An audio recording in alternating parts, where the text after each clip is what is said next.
بسم اللہ الرحمن الرحیم۔ السلام علیکم ناظرین، محمد بن قاسم کے حوالے سے ہماری تاریخ اور مدارس کی کتب بار بار یہ تو بتاتی ہیں کہ محمد بن قاسم نے 17 سال کی چھوٹی سی عمر میں سپہ سالاری کرتے ہوئے سندھ پر حملہ کیا اور بڑی مہارت سے دیبل سے لے کر ملتان تک کا علاقہ تھوڑے سے عرصے میں فتح کر لیا۔ تاہم یہ کتابیں اس حوالے سے مکمل طور پر خاموش ہیں کہ محمد بن قاسم سندھ فتح کرنے کے بعد آخر کہاں گئے، محمد بن قاسم کی موت کب اور کیسے واقع ہوئی، آخر جس انسان نے 17 سال کی عمر میں سندھ فتح کر لیا اس نے باقی زندگی کیسے گزاری۔ ناظرین، یہی ہماری آج کی ویڈیو کا موضوع ہوگا اور ہم آپ کو بتائیں گے کہ محمد بن قاسم کو کس دردناک طریقے سے مارا گیا اور محمد بن قاسم کی عبرتناک موت کا سبب کیا تھا۔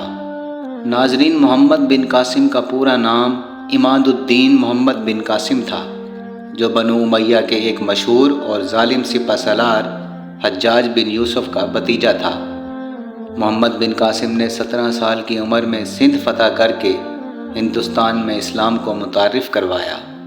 ان کو اس عظیم فتح کے باعث ہندوستان اور پاکستان کے مسلمانوں نے ایک مسیحا کا اعزاز حاصل ہے، اور اسی لیے سندھ کو باب الاسلام کہا جاتا ہے، کیونکہ ہندوستان پر اسلام کا دروازہ یہیں سے کھلا۔ ناظرین، جس علاقے پر سندھ کا اطلاق ہوتا تھا وہ بہت لمبا تھا۔ یہ مغرب میں مکران تک، جنوب میں بحیرہ عرب اور گجرات تک، مغرب میں مالوے کے وسط اور راجپوتانے تک، اور شمال میں ملتان سے گزر کر جنوبی پنجاب کے اندر تک وسیع تھا، اور اس تمام تر علاقے کو سندھ ہی کہا جاتا تھا۔ مگر یہ سندھ 2 حصوں میں تقسیم تھا۔ شمالی سندھ پر راجہ داہر کے بڑے بھائی دہرسیہ کی حکومت تھی، جبکہ جنوبی سندھ پر راجہ داہر حکمرانی کرتا تھا۔ دونوں بھائیوں میں اختلاف اس وقت پیدا ہوا جب راجہ داہر نے اپنے نجومیوں اور اپنے درباریوں کے کہنے پر اپنی ہی سگی بہن لاڈی سے شادی کرنے کا فیصلہ کیا۔ نجومیوں کے مطابق لاڈی بہت زیادہ خوش نصیب تھی، اور جس سے اس کی شادی ہوتی حکومت اس کے پاس رہتی۔ راجہ داہر کے بڑے بھائی دہرسیہ کو یہ بات بہت ناگوار گزری، اور وہ ایک بڑی فوج کے ساتھ راجہ داہر پر حملہ آور ہوا۔ اس سے پہلے کہ دونوں کی آپس میں جنگ ہوتی، راجہ دہرسیہ چیچک کی بیماری کا شکار ہوا اور اسی بیماری میں ہی مارا گیا، اور اس طرح راجہ داہر پورے سندھ کا راجہ بن گیا۔ ناظرین، یہ ملک سندھ میں بحری قزاقوں، لٹیروں اور سلطنت عثمانیہ کے باغیوں کے لیے ایک محفوظ پناہ گاہ تھا۔ ایک مرتبہ سری لنکا کے حاکم نے کچھ تحفے خلیفہ کی خدمت میں ارسال کیے، اور اس جہاز میں کچھ مسلمان عورتیں بھی بیت اللہ شریف کی زیارت کی غرض سے سفر کر رہی تھیں، لیکن دیبل کے مقام پر یہ جہاز بحری لٹیروں کا نشانہ بنا اور جہاز کے تمام مسافروں کو قیدی بنا لیا گیا، سوائے ایک فرد کے جو فرار ہو کر حجاج بن یوسف کی خدمت میں پہنچا۔ ان دنوں مسلمان اندلس یعنی اسپین اور ترکستان کی فتوحات میں مصروف تھے، اس لیے حجاج بن یوسف نے اس معاملے کو خط و کتابت کے ذریعے نپٹانے کی کوشش کی، مگر راجہ داہر کے منفی جواب میں اس حملے کی نوبت آن پہنچی۔ ناظرین، اس حملے کی سرپرستی کے لیے حجاج بن یوسف نے اپنے 17 سال کے بھتیجے محمد بن قاسم کو چنا۔ مسلمان اس وقت سپر پاور کی حیثیت رکھتے تھے۔ روم اور فارس کی عظیم الشان سلطنتوں کے غرور خاک میں ملا چکے تھے۔ ان کی جنگی ٹیکنیک، ہتھیاروں اور منجنیقوں کا راجہ داہر کی فوج کے پاس کوئی جواب نہیں تھا۔ اس لیے دیبل، جو موجودہ کراچی کے آس پاس کی کوئی جگہ ہے، وہاں سے لے کر ملتان تک کے شہر یکے بعد دیگرے فتح کرتے چلے گئے۔ فتوحات سے بڑھ کر جو کارنامہ محمد بن قاسم نے سر انجام دیا وہ ان علاقوں کی ایڈمنسٹریشن تھی۔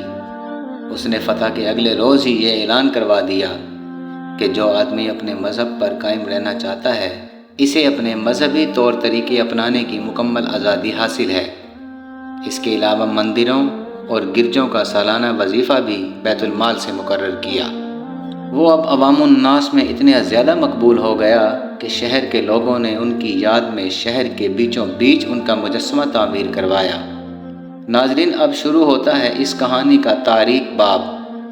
تقریباً سارے ہی مورخین اس بات پر متفق ہیں کہ محمد بن قاسم کی وفات 20 سال کی عمر میں ہوئی، لیکن کچھ تاریخ دانوں نے 19 سال کی عمر میں وفات کا لکھا ہے، مگر اس بات پر سب متفق ہیں، یعنی محمد بن قاسم سندھ فتح کرنے کے تقریباً 2 یا 3 سال تک زندہ رہے۔ دوسری بات یہ کہ محمد بن قاسم کی موت میدان جنگ میں لڑتے ہوئے نہیں ہوئی، اور نہ ہی کسی بیماری کی وجہ سے محمد بن قاسم کی موت واقع ہوئی۔ اگرچہ مورخین ان کی موت کے حوالے سے کوئی متفقہ فیصلہ نہیں دیتے، تاہم اس بات پر سب متفق ہیں کہ محمد بن قاسم کی موت اپنے ہی حاکم کی طرف سے دی گئی سزا کے نتیجے میں ہوئی۔ حجاج بن یوسف کے انتقال کے کچھ ہی عرصے بعد ولید ابن عبد الملک نے مشرقی ممالک کے تمام گورنروں کے نام احکامات جاری کیے کہ وہ تمام فتوحات اور پیش قدمی روک دیں۔ محمد بن قاسم کی شمالی ہند کی فتوحات کی خواہش پوری کرنے کے حالات نے اجازت نہ دی، اور کچھ ہی ماہ بعد خلیفہ ولید بن عبد الملک کا 96 ہجری میں انتقال ہو گیا۔ اموی خلیفہ ولید بن عبد الملک کے انتقال کے ساتھ ہی فاتح سندھ محمد بن قاسم کا زوال شروع ہو گیا، کیونکہ ولید کے بعد اس کا بھائی سلمان بن عبد الملک جانشین مقرر ہوا، جو حجاج بن یوسف کا سخت دشمن تھا۔ حجاج کا انتقال اگرچہ اس کی خلافت کے آغاز سے قبل ہی ہو گیا تھا، لیکن اس عداوت کا بدلہ اس نے حجاج کے تمام خاندان سے لیا، اور محمد بن قاسم کی تمام خدمات اور کارناموں کو نظر انداز کرتے ہوئے انہیں حجاج کے خاندان کا فرد ہونے کے جرم میں عتاب کا نشانہ بنایا۔ ناظرین، محمد بن قاسم کی موت کے حوالے سے 2 بیانات ملتے ہیں۔ چچنامہ سندھ کی تاریخ پر پہلی باقاعدہ کتاب سمجھی جاتی ہے۔ اس کتاب کے مطابق محمد بن قاسم نے راجہ داہر کی موت اور اس کی فوج کو شکست دینے کے بعد دستور کے مطابق مال غنیمت راجہ کی بیوی اور بیٹیوں کو اپنے حاکم خلیفہ سلمان بن عبد الملک کو بھجوایا۔ راجہ داہر کی بیٹیوں نے خلیفہ سے جھوٹ بولا کہ وہ خلیفہ کے لائق نہیں، کیونکہ محمد بن قاسم انہیں پہلے ہی استعمال کر چکا ہے۔ اس بات پر سلمان بن عبد الملک بہت زیادہ ناراض ہوا اور حکم جاری کیا کہ محمد بن قاسم کو بیل کی کھال میں بند کر کے واپس لے آؤ۔